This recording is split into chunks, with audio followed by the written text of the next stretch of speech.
Hi, this is Mike Dane with MLS Technology. Today I'm going to help you understand the map tools in Matrix.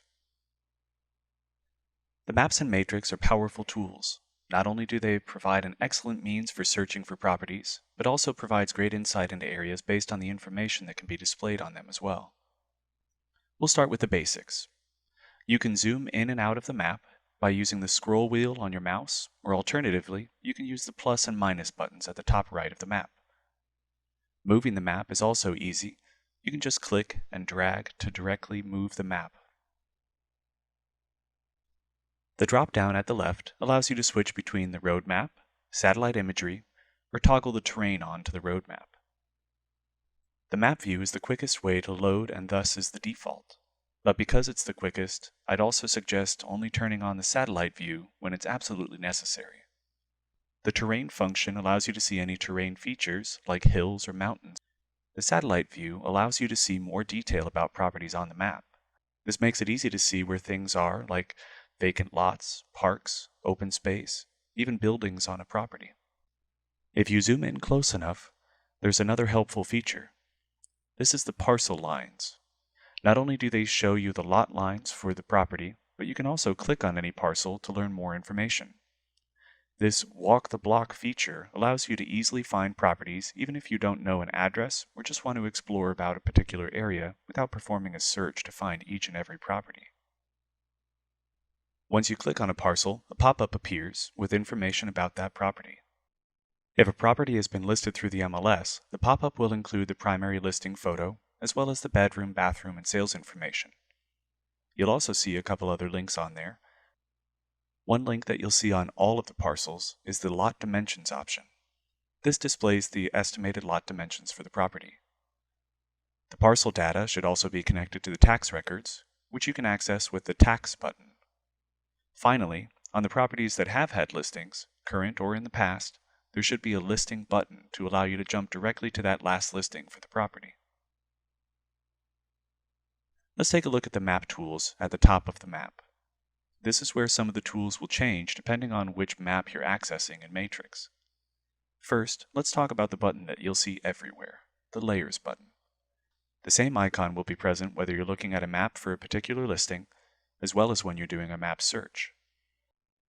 It provides you boundaries for zip codes, cities, counties, and unified school districts. Each layer that it adds will be color-coded to allow you to recognize the name of the area, and the outline with the corresponding color indicates its boundaries. You can also add the flood zones, which adds the FEMA designations to the map as an overlay. This dramatically increases the amount of information on the map, so it'd be best not to leave the flood zones up when you're not needing to see them. It's also worth mentioning that you have to be zoomed in to a certain level to activate this option. If it's red and won't let you check that checkbox for the layer, simply zoom in and it'll add it to the map. You can also add parcel characteristics, trends, and points of interest. But I'd suggest exploring those additional layers to see if they add beneficial information to your map. Next, there's the reticle button, labeled Recenter, which allows you to zoom back into the subject property or any shapes that you've drawn on the map. Speaking of which, now let's talk about the drawing tools. These tools allow you to draw shapes, which can be used to find properties within those shapes, or alternatively, to exclude listings from an area. You can add up to 10 shapes in total. Try them out by first clicking the shape that you'd like to add, and then clicking on the map to draw. You can draw a radius by clicking and dragging from the center. You can draw a rectangle by clicking and dragging diagonally. You can draw an angled polygon, but with this one, you start a line with your first click, and then each click after that is a corner. Then double-click to close off the shape. The Freehand Polygon tool is even easier to use. Simply click and drag around the map, then let go, and the shape will close itself off. To clear all of the shapes you've added to the map, there is a Clear All Shapes button. You can also hold your cursor over the red dot of the shape for additional options. Here, you can delete the shape, or choose Exclude this shape to invert the selection. This is a great option if you have someone who indicates that there's an area that they do not wish to live in. If you've moved away from the shapes you've drawn, you can hit that Recenter button. Again, that's the reticle icon up at the top. That will move you back to where your shapes are centered in the map for you. It's been fun to add some shapes to the map, but from a practical perspective, this is allowing us to customize the area that we're searching. To show how this can be used, I'm going to perform a search for a client's version of Midtown Tulsa.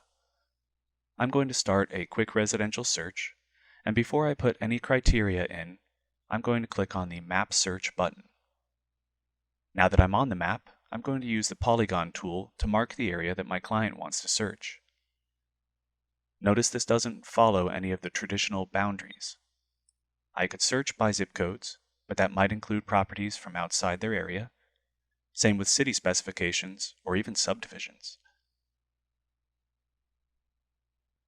Once I've drawn the area, I can return to my search criteria and see that I now have Map Area selected.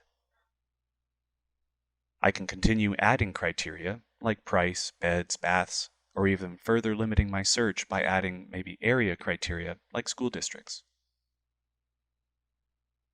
When I get to my results, I'll only see the listings that match their area request. As you can see, the map can be incredibly useful for searching, but this still relies on the information for the listing to be correct. Please make sure that all your listings are mapped correctly, every single one. If you need assistance with correcting a listing's location, we have a video covering just that. I have that linked in the description of this video. If you have any questions or need assistance, please reach out to us on the support desk either by phone or by email.